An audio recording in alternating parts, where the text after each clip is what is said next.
Hello, hello, hello, beautiful souls. I am Alicia Bharani Matahari, the Heart Whisperer. If you are a returning subscriber, welcome back. Drop-ins and newcomers, it is such a pleasure to have you here too. It is truly an honor and a privilege to spend this time with you and read your energy. So thank you again for being here. I am so grateful and I adore you all. Today we are doing a pick a card reading. And we're asking nature what nature would like to talk with you about, what messages nature has for you.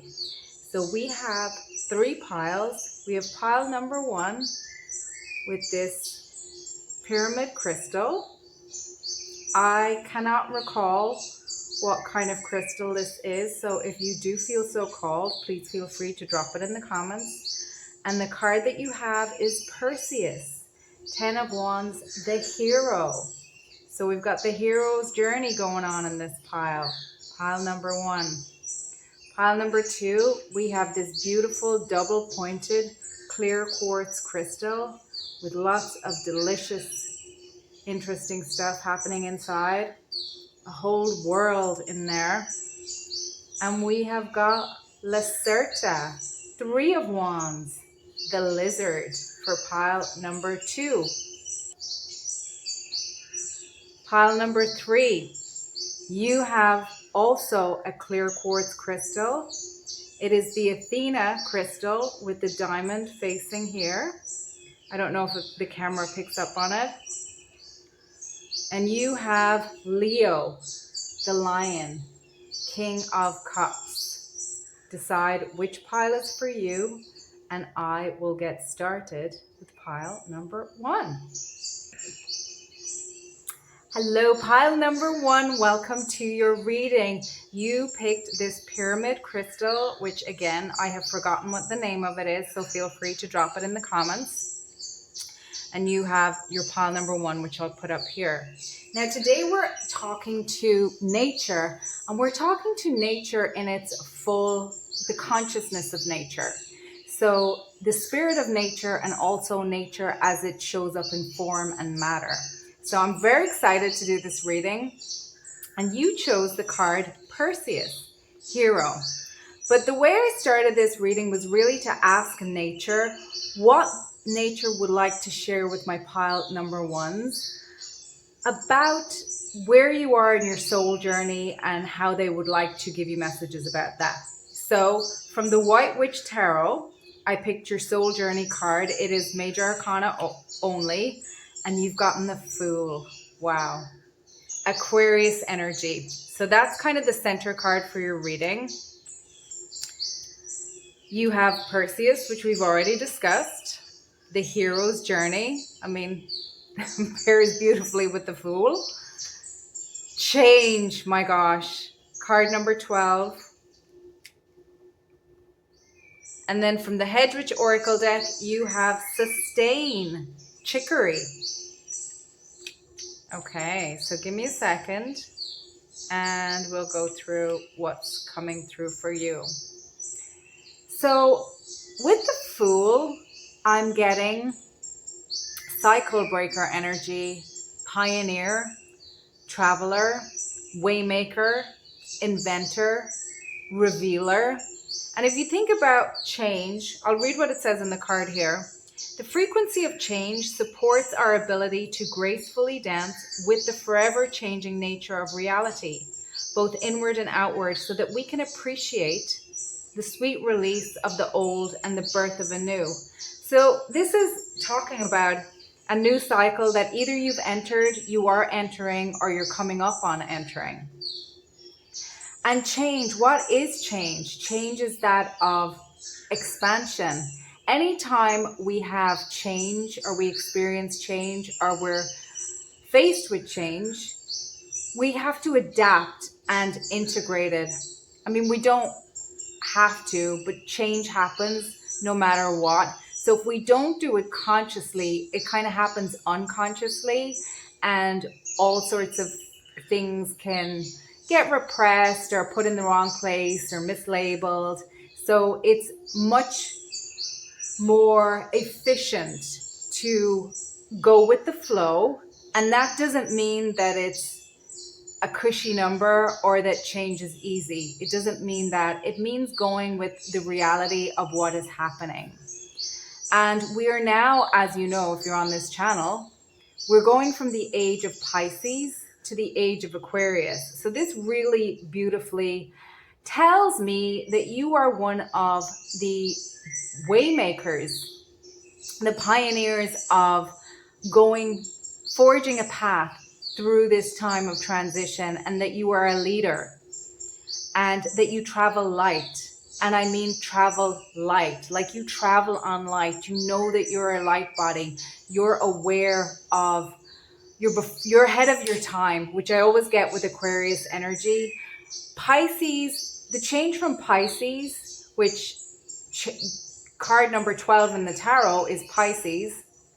It's about having a new perspective on things, and we absolutely need to have new perspectives on things, because with Pisces, old structures are dissolving as we moved from mutable water into fixed air. So things are more precisional. The galactic is being talked about a lot more. I mean, we just had the release at this time. I'm filming this in June of 2026.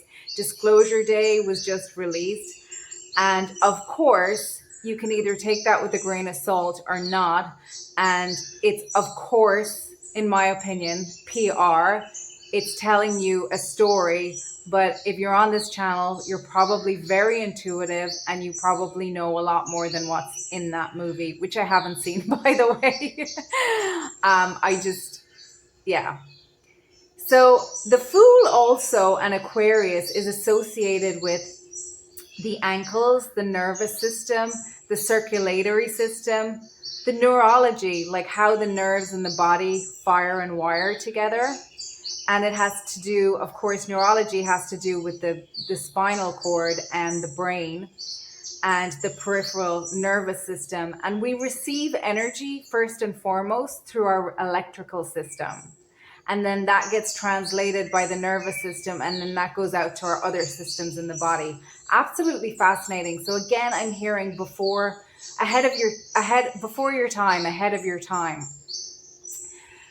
And also, Piscean energy goes from that parent-child paradigm where, you know, back in the 1950s, we looked to the government to, well, I wasn't around in the 1950s, but looking back, the 1950s, there was more of a looking to the government, looking to central authority to parent us and to set up structures that, you know, take care of society.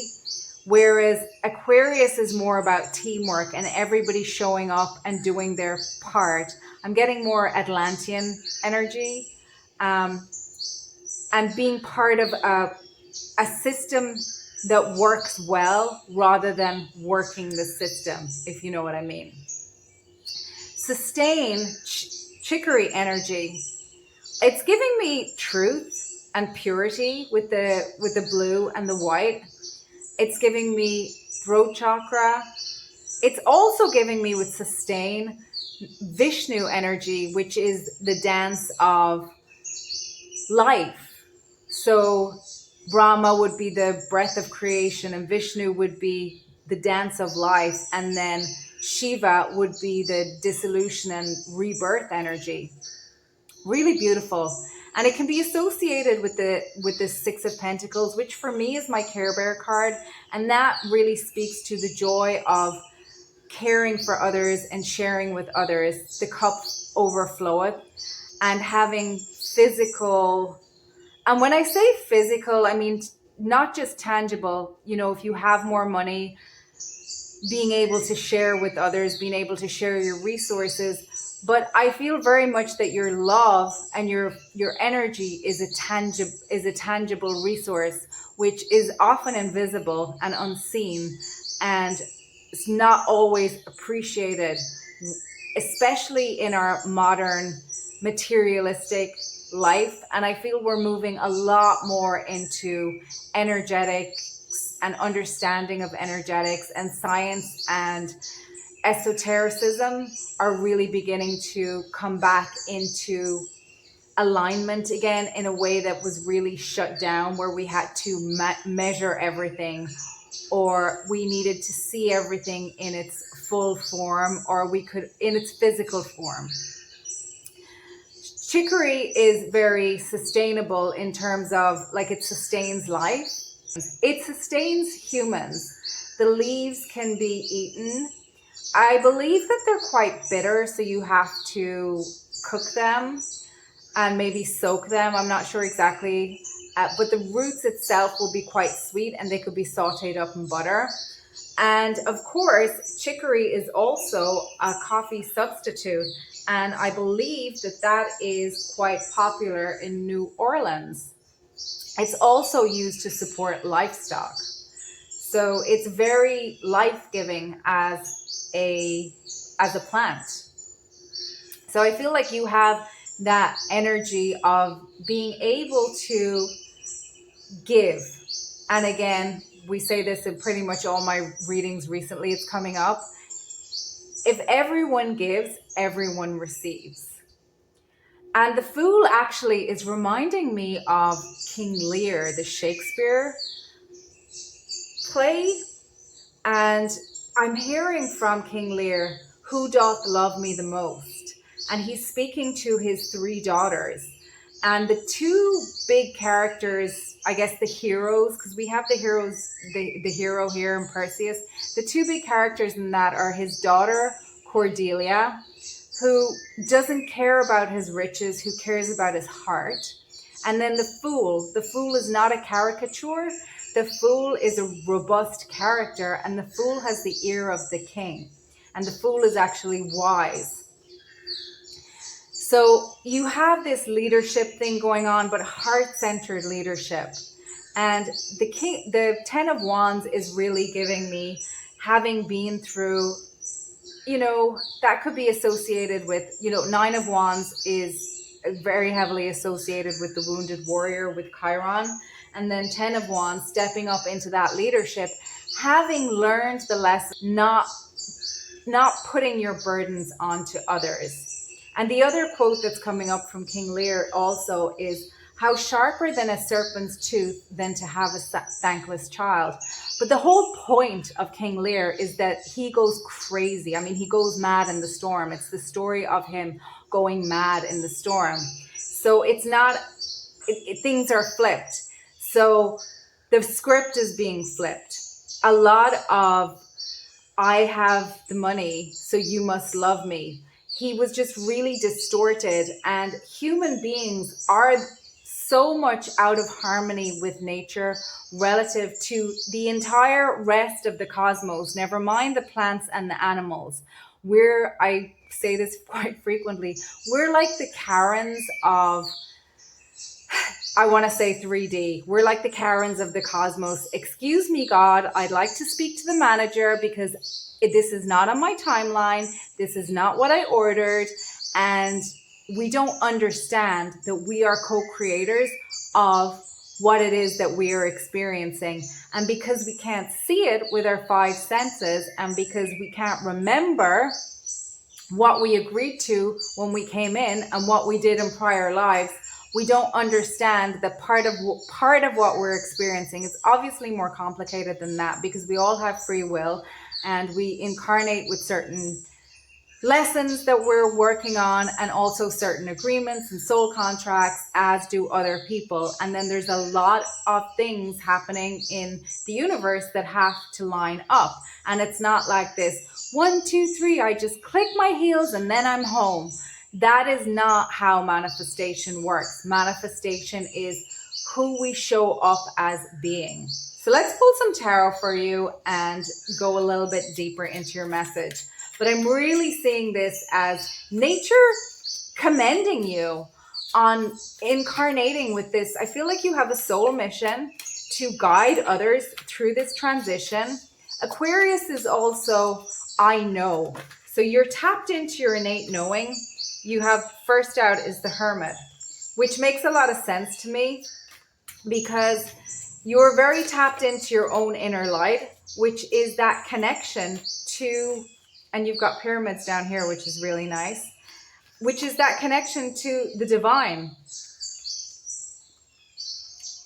Okay, we might need to cover some people up here. You have the Judgment card. Wow. The Hermit and the Judgment. Card number 9 and then card number 20. And next after Judgment is the World. So that is really speaking to this movement of cycles. 4 of Cups. Death energy. Wow. Birth and rebirth. 8 of Swords. Yes. 10 of Swords. Painful endings. But endings are what? New beginnings. And one more card. 10 of Wands, double 10 of Wands. Yeah, I feel like you're really stepping into a leadership position in this new soul cycle. You have learned what you've needed to learn through your hero's journey. You're really there to help others change their perspective, but also you innately change people's frequency, because either they are able to accept you or at least elevate to be able to be in some level of compatibility with you, or they get incredibly triggered and then that shows up a mirror to them and they have to in some way deal with whatever the trigger is. Now, of course, they can repress it and bury it down, but that's up to them. But your impact is that you do hold up a mirror to others. And just by virtue of your frequency, of how you navigate the world, of how you travel light. And I really feel like what nature is wanting to share with you is that you've really got your divine feminine and your divine masculine in harmony and on board. You've got a lot of your chakras quite in alignment and balanced. Obviously, there's going to be things that happen in the course of your days and in the course of your weeks and in the course of your years and in the course of your life that can really knock you off balance. But you know how to reorient yourself and bring yourself back into balance. You really know how to be in that Aquarian energy, to be a team member of someone who's going to be a leader in this transition through the age of Pisces into the age of Aquarius, as a lot of things are changing and a lot of things are breaking down. And that can bring up a lot of, Pisces, it's giving me moon energy as well, and High Priestess here with the 8 of Swords. There's a lot happening in the unseen and people can feel it, but they don't see it. And we've been so trained to look at things through our five senses. Like, endings are beginnings. And you're bringing an idea that change is good and change is happening no matter what. And balance and harmony is not the same as maintaining a status quo of, let's say, inequity or malhealth and disease. And I'm getting the idea, they're showing me like serf to a lord. That was a status quo for a long time, but that had to come down. And then you have the empath narcissist. It's a closed system in one sense, but once that is broken out, it doesn't mean that it's healthy, because that was the status quo. So you have that cycle breaker, that pioneer energy, and you're bringing light to it. Also, you're an inventor and a revealer. And what I mean by that is everything that we need is available now to do what we need to do it with. And you're helping uncover it, even if it wasn't aligned before, because we have to align our frequency to what it is that we want to move forward to. And you more and more consciously now, you're partnering with nature, with the consciousness of nature. And think about it. Well, I think about it. What is nature? What does it mean to be in nature? That phrase that we are not in nature, we are part of nature. Why does nature have such, being out in the countryside or being out in the woodlands or being at the ocean, being away from, I want to say, like urban, artificial things that we have created, where we can communing with nature is the way I want to put it. Why does that have such an impact on us? It's because we are resetting to more natural rhythms when that happens, and it feels good, and our nervous system calms down. And we talked about the electrical system at the beginning. It helps calm our electrical system down. We're getting messages that we actually understand, that we have lived with through millennia. And think of how fast things have sped up since the beginning of the 20th century. And that's only been, 125 years, 126 years, versus thousands and thousands and thousands of years prior to that. So our DNA is not wired for this level of the way information is coming towards us. So you're more and more consciously partnering with nature consciousness, with the intelligence of nature, and being able to work with nature in form, the ocean, the rocks, the trees. And I'm hearing that phrase from Dune. He will know their ways as if born to them. So it's like you're coming back into a more natural state, and you're teaching others how to be in a more natural state, even though we have been conditioned out of our natural state. And it's reminding me of Picasso. I think he had said that, we're all born geniuses. We're just trained out of it by the time we are, 5. Once we go to school, we're born, babies are geniuses, because genius, as I understand it, by our human definition, is that it's the ways that we learn, the modalities that we learn, and being able to learn through the different senses and beyond. Babies can't speak, so they can't tell us about their interactions with the unseen, but they also need a lot of help with the worldly stuff. So it's that interesting paradox. But then we train it out of babies to be more worldly, because you need to be successful in the world. But we're redefining what is valuable and what is successful.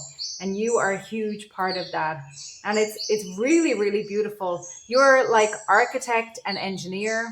Your era is not only architect and engineer, but you're also builder and custodian and doula for many, many, many energies. A real leader, an energetic leader, but also with huge capabilities to manifest and bring it forth in the 3D. Beautiful energy, pile number 1. I am going to leave it there, and I hope to see you at another reading. If you're not already subscribed, I hope you'll consider subscribing, and have a great rest of your day. Bye. Hello, pile 2. You chose this gorgeous double-pointed clear quartz crystal with all this amazing stuff happening inside.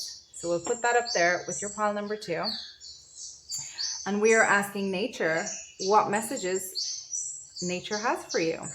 So we're going to look at your major arcana card first from the White Witch Tarot, to look at which stage of the soul journey that you're at and that nature wants to talk to you about. Then we'll get into the rest of your oracle cards, and then we will go into your tarot.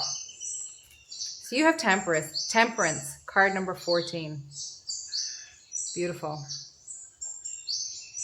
You have Universal Love, card number 44. You have the 3 of Wands, Lacerta, the Lizard. And you have Chamomile, Soothe, from the Hedge Witch Oracle. So first and foremost, Temperance, it's card number 14, and it comes after the Death card. And it's a card about alchemy. And it can sometimes be a soulmate card. It's associated with Sagittarius, which is mutable fire. And it's about I perceive. So how we perceive. It's Jupiter energy, which speaks to expansion. And I'm getting for you, you're at this stage, showing others how to trust what you are seeking is also seeking you. You may also be seeking justice for matters related to other lifetimes with this Temperance card. And also, it's about exploring and going beyond, like it's in the energetic design of Sagittarius, to explore and to go beyond. And that really is speaking of stuff that's happening in the 9th house. Physically in your body, you might be feeling, energy or imbalances in your hips, thighs. Sagittarius also rules over the legs, the sciatic nerve, the femur, the liver, and it also deals in weight gain as well. And sometimes when we have imbalances, they can show up there. So you might have dealt with that in the past. And Temperance, again, is about alchemy. It's about, I'm seeing it as, in the 3D, balancing or alchemizing, which is kind of like, for me, it's both transmuting energy, transforming energy. Energy can neither be created nor destroyed. It can only be transformed from one form to another. So we've got the elevated energies, the elevated emotions, and the base emotions. Neither are bad, but being out of balance is not good. And both are energy. So when we're feeling angry, when we're feeling resentful, when we're feeling jealous, when we're feeling shame, that tells us something about what's going on in our lives, in our mindset, in our environment.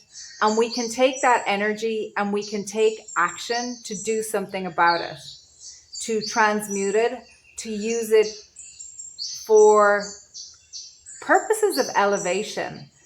And it's giving light and dark. And I'm seeing light and dark, not in good and bad, but light being the active principle, light being the thing that comes from the dark. We can only see the light because of the dark. We need both. I've heard it a lot said that duality is an earthly thing, and it's not.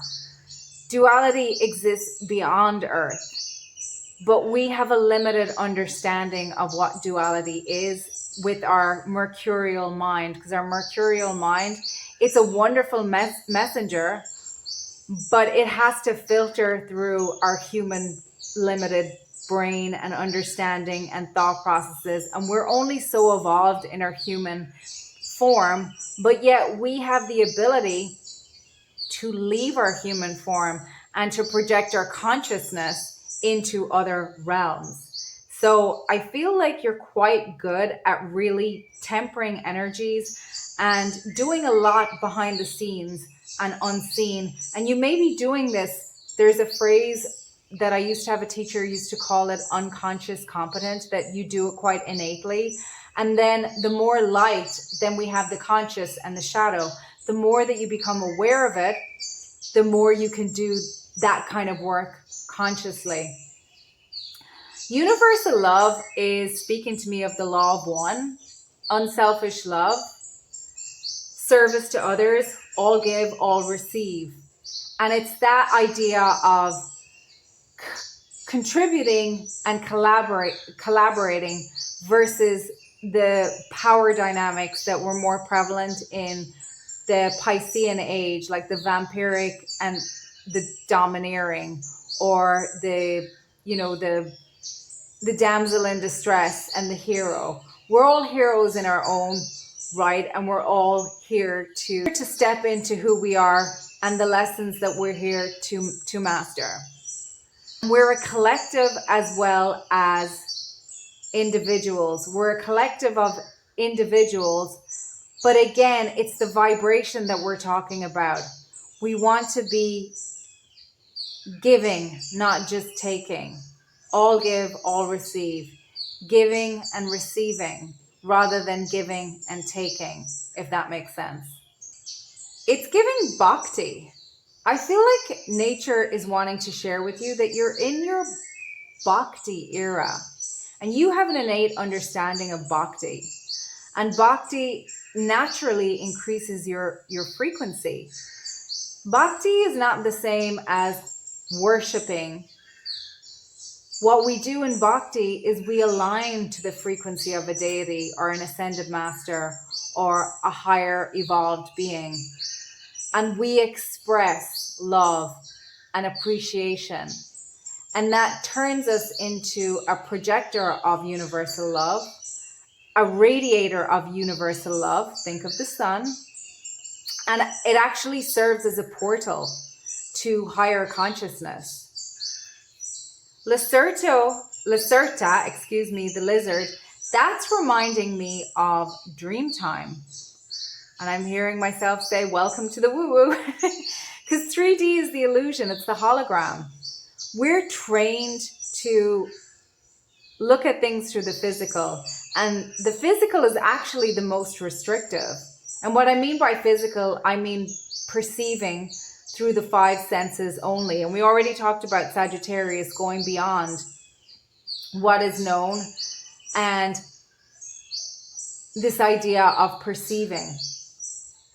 And the idea that solid is best is kind of, it's, 2000 and late, to be honest. It's not really the subtle layers, the astral layers and the causal layers are really where we have a lot more influence and we have a lot more creative control, creative freedom. And the call is for nature, to you from nature is, you are great at diving in. And I feel like you're a leader in showing others how to do this too. Chamomile, it's about soothing. That's I want to say the quality that's associated with chamomile in this deck. And it's from the daisy family. And it's reminding me of making daisy chains when we were little kids. Out of the flowers. Daisies were everywhere. It's ubiquitous. They're found worldwide. Everybody knows what a daisy is, but it's beautiful and it's innocent and it's pure and it's got that childlike 6 of Cups feeling in it for me. And also we had the game where you would pull the petals off. He loves me not. He loves me not. We used to play that when we were little kids. But it can be used as a digestive. It can be used as a relaxant. And then it could also, the extract can be put into an oil and that can be used to put on the skin or to tend to mouth ulcers. So it has a healing quality to it, a soothing quality to it. More of a soothing than a healing quality, potentially. Because the body's very intelligent. The body really does heal itself, and nature sustains that, helps support that. And to digest something means to put it through our system. And we talked about how Sagittarius rules the liver, and liver is it pulls out the impurities. So to temper something requires a lot of energy. And with universal love, sincere heartfelt devotion is not the same as saying the words, as wearing the robes and the beads. It's not the same as being one of those cash grab gurus. What nature wants to share with you is that you're really in your bhakti frequency. You are the real deal. You are very devotional. You probably would resonate quite strongly with the energy of Kuan Yin. Kuan Yin was Bodhisattva, and she made an agreement, a commitment, that she was not going to ascend, even though she'd earned her stripes. She was not going to ascend until everyone was free. And I feel like your energy really helps others to meet unconditional love, unselfish love, universal love. in a way that society just doesn't really know how to value.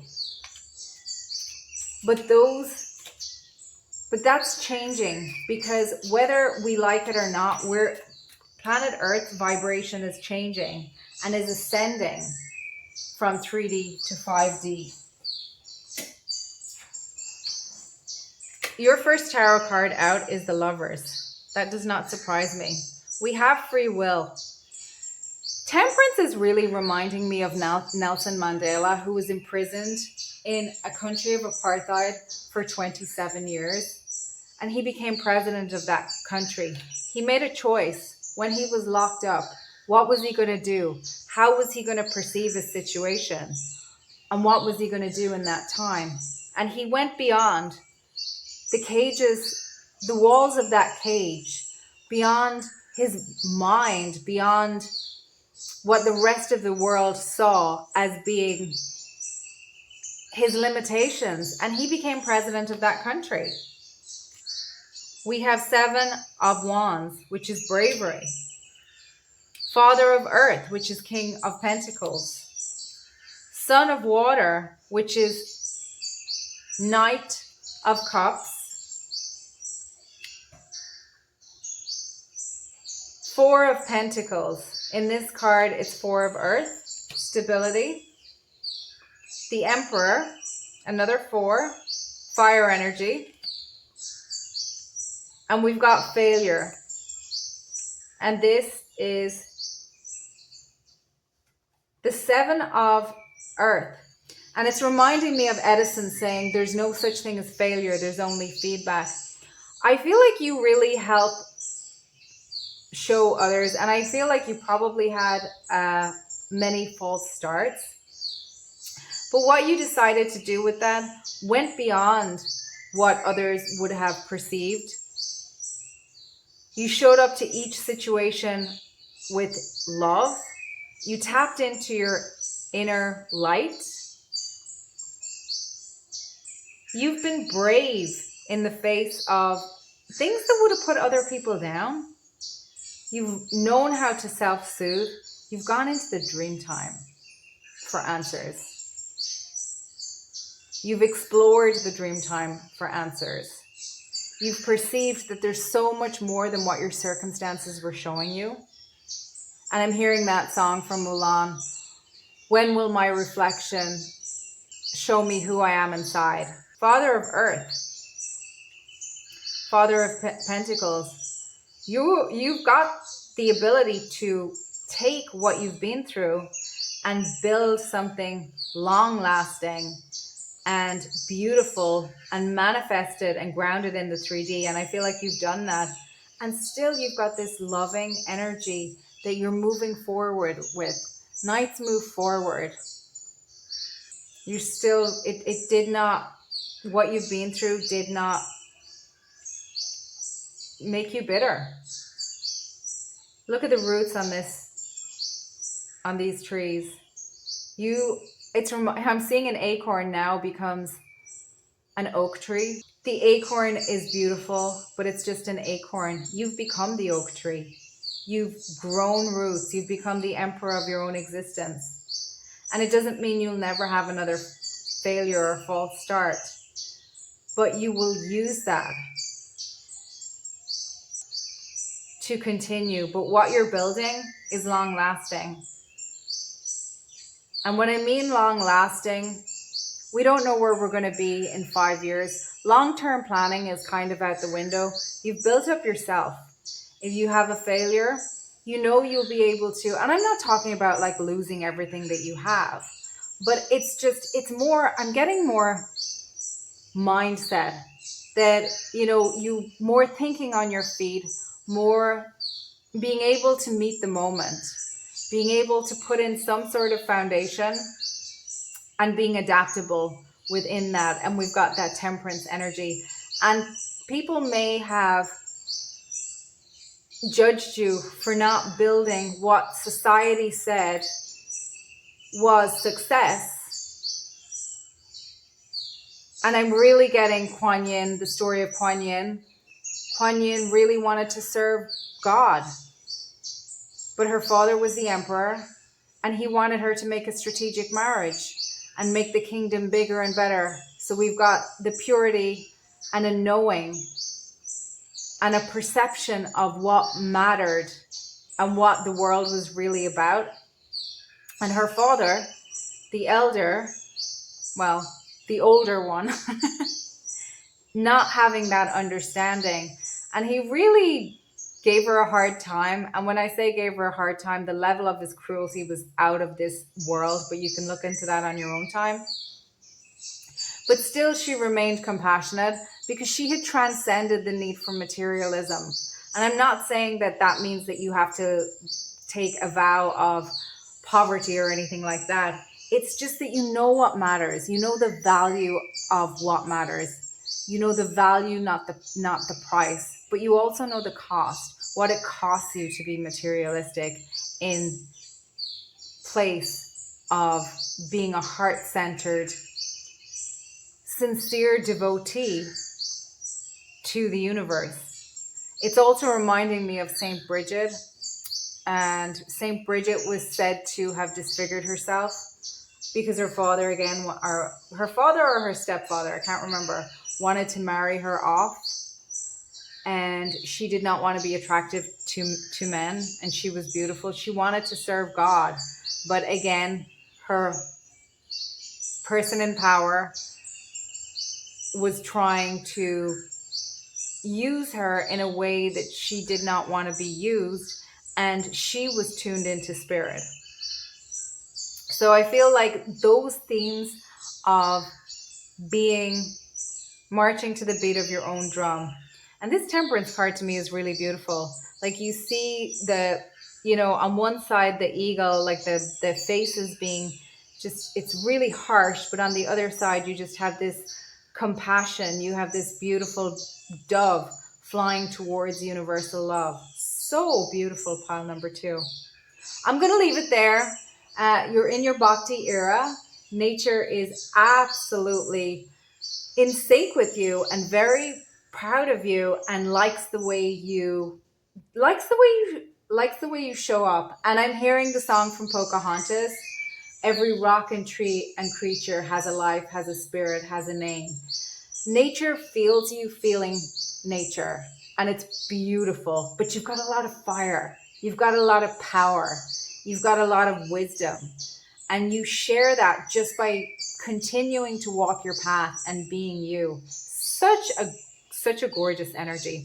Anyway, if you're not subscribed, I hope you'll consider subscribing and drop an emoji in the comments if this reading resonated with you. And I hope to see you at another reading, pile number 2. Bye. Hi, pile number 3. Welcome to your reading. You chose the Athena Quartz Crystal, and we'll pop that up here with your number 3. So what does nature want to speak to you about? What messages has nature for you today? So I pulled a Major Arcana card from the White Witch Tarot, which is only Major Arcana, to kind of look at the stage in your soul journey. And then we'll look at the rest of your oracle cards, and we will look at some tarot after that. So nature wanted to come through, as I mentioned, I believe in the intro, both the spirit of nature and also the form of nature, like how nature shows up. So we're going to look at you from that perspective. So you have got the Judgment card, card number 20. End of a soul cycle. The next card is the world. You've got Leo, the lion, and that's King of Cups. You have perception, card number 35, which I'm noticing is giving an 8, which reminds me of Leo because Leo is August. And stabilize, St. John's wort. St. John's wort, St. John's wort. I don't know how you pronounce it. Judgment. What I'm getting from Judgment is Pluto energy. Pluto energy is very powerful, and Pluto likes to remain hidden. Pluto is also associated with the 8th house, which is Scorpio. And the 8th house deals with reproductive systems, genitals, the colon, the bladder, physical transformations. And it's reminding me of death and new beginnings. I transform, that's Scorpio. So that's associated with Pluto also. And if you think about it in the body, it's got that idea of how the death and cycles and new beginnings shows up as you've got the elimination of waste, and then you've got the generation of new life, literally. And that is incredibly powerful, which speaks to Pluto as well. So you're entering a new soul cycle. We've got perception, card number 35.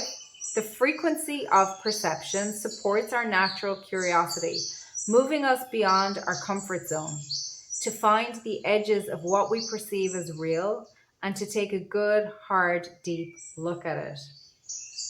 If we change our perception, we can change the logos of our frequency, our long-term vibration. I'm looking at vibration as the frequency held over time, you know, kind of the critical mass over time, what our vibration would be. And elevation, ascension is moving more towards the light, is moving more from the 3D to the 5D. That's the trajectory of evolution. Evolving up out of our more baser natures into higher frequencies. St. John's wort. It's also called amber touch and heal, and it's also called demon chaser. And it's used, the property associated with it is stabilize.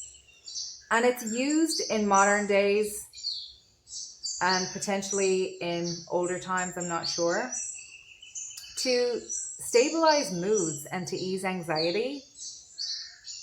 And nowadays it's especially used, I guess, because it's more gentler in kids and in teens, to treat moderate depression. It could be associated with the King of Swords, which of course is giving me divine masculine. It's giving clarity, discernment, the element of air, which is also associated with the heart chakra. And it's really speaking to me about how, you know, this with perception, you know, aggression is not the same thing as strength. And having a poker face is not the same thing as being in equanimity. That now that we're peeling back the layers of psychology, of esotericism, of energy, we're looking at a more holistic approach to health, to life, to systems in general. There's more awareness about what's being shared truthfully and what people have traditionally believed, are being taught to believe. The King of Swords is incredibly discerning. And he's a master of air. He's a master of the mental space. And Emerson said, stand guard at the portal of your mind. So your mind, what you ingest, is so valuable. Like what books you read, what conversations you're in, who you're listening to, who you're taking advice from. And then you have Leo. Leo is the King of Cups. Cups is associated with intuition, with creativity, but it's that meandering creativity, not that fire creativity that you would have with the King of Wands. And I feel like air and cups go really nicely together. They're a good balance. And King is mastery.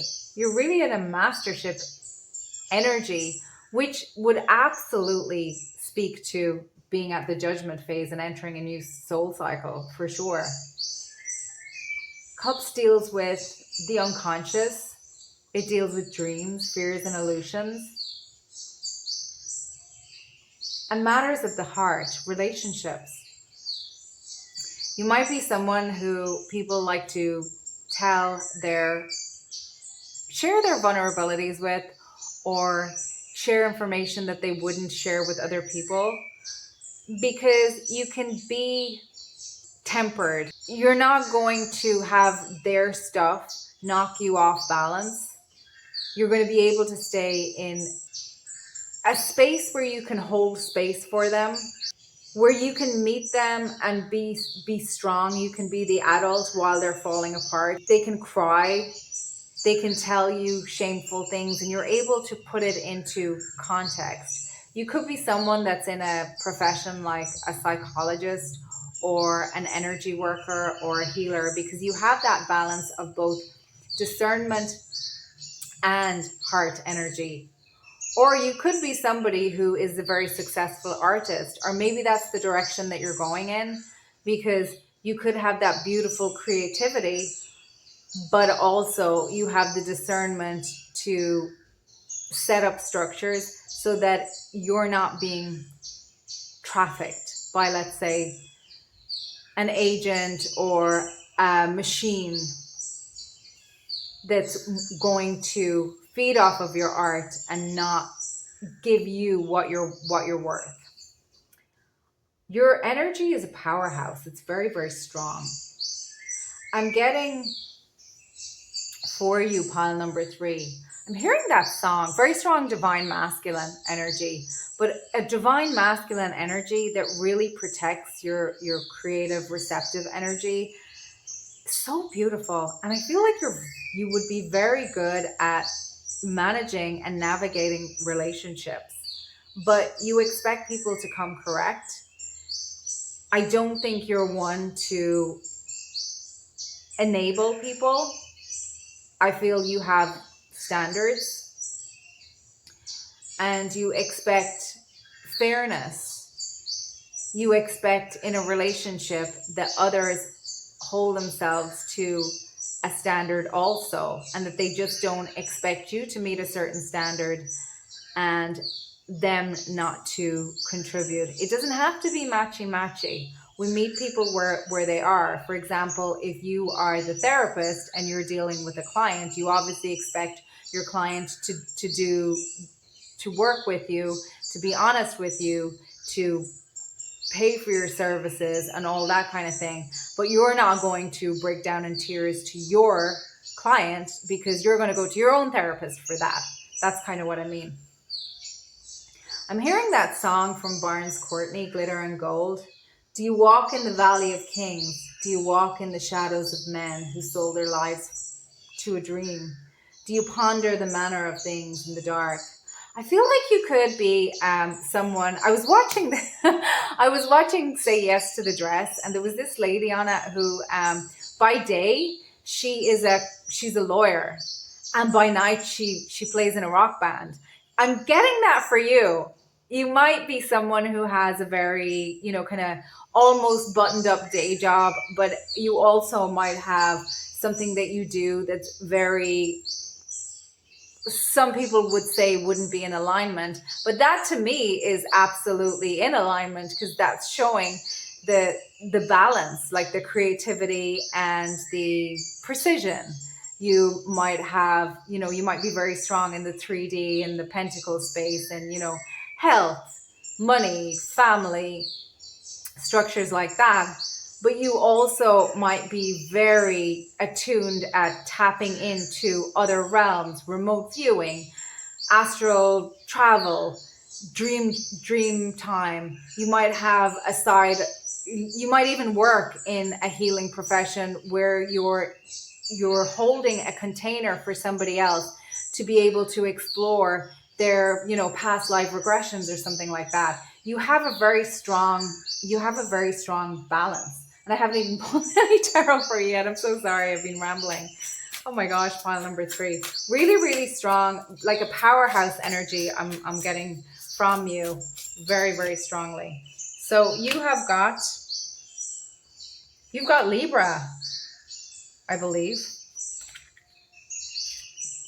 The Star card. Oh my gosh.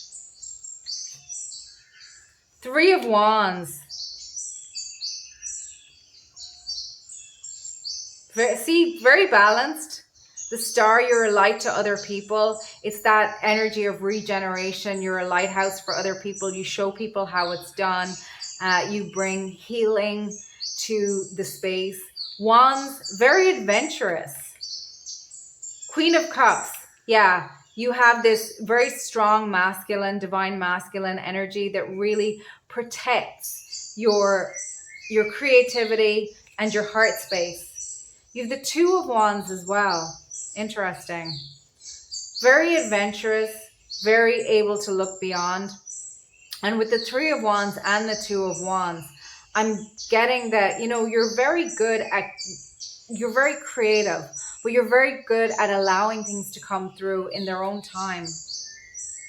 And you have the Five of Swords, which is interesting energy here. So I feel like you might be really good and very helpful to other people when they're in this Five of Swords energy. And Five of Swords, when I'm seeing it in my mind in the traditional tarot, there's someone in the background who is crying. And the Five of Swords very often has this idea that like you can't win. And I'm hearing that song from The Wiz, the Wizard of Oz that was done in the 1970s with Diana Ross plays Dorothy and Michael Jackson plays the Scarecrow. And the Scarecrow anthem is you can't win, you can't break even, and you can't get out of the game.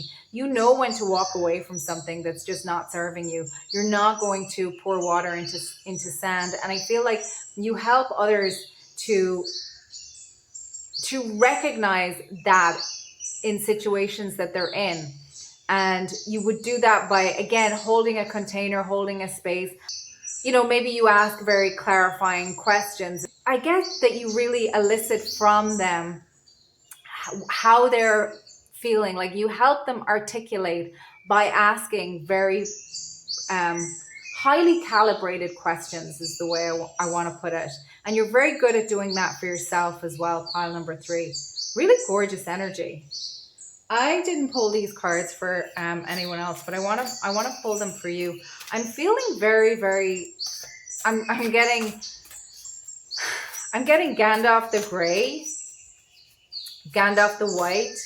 I'm just getting really strong, wise energy from you, but also I'm getting Galadriel. Cosmic circles. Create sacred space. Embrace unlimited possibilities. Yeah, you really help people come into their sovereignty. You show them how to be sovereign by leading by example, right to choose, immunity to hooks. And that's speaking to the Five of Swords as well. And the King and the Stability card. Like you're not one to be gaslit. Maybe you had to learn how to not be gaslit. You're not one to stay in an unhealthy situation or in a situation that's just going to drain you, where you've done everything that you can, you've done your part, you've shown up, and another party or the circumstance is just something that you can't change or influence. And you would never do it to get yours. You would always want to do it in a sense of like, well, what do you want out of this? Compatibility. You're not looking to get yours at the expense of somebody else. You're like, well, what do you want out of this situation? And you have to be careful with who you're dealing with, because a lot of people will just tell you what you wanted to hear so that they can keep you invested. And that's no bueno. Emergence. Celebrate. Sensuality. Joy. Right to enjoy. Truly living. This pile is really speaking of showing sovereignty, really radiating that, embodying it, living it, being the emperor of your own life, being the king and queen of your own life. And I'm also getting dolphins, playful. Look at all the colors in these two cards. And we have transformation here and all these colors with the wings and the butterflies. play. It's okay to relax, smile again, share your flow. So I feel like you may have been through some things, but you know how to, work hard and play hard. You know how to put the time in, but you also know how to put it away for the time being. You're quite precisional, but also able to go with the flow. Really, really interesting energy. And you're a leader in showing other people how to do that. This always reminds me of the inner child as well, because it looks like a baby dragon to me and a golden dragon. And it really reminds me of tending to your inner child and helping others tend to their inner child as well. Really gorgeous pile number 3. I'm going to leave it there. Nature really just wants to give you huge kudos. You're entering a new soul cycle, and you're able to rest and play. You've built this in yourself so beautifully. It's giving powerhouse energy, leadership. You're in the big leagues, and you're really embodying that very, very beautifully. Pile number 3, this is your reading. I hope if you are not subscribed that you'll feel called to subscribe. And I do hope to see you in another reading. Take care, pile number 3. Bye.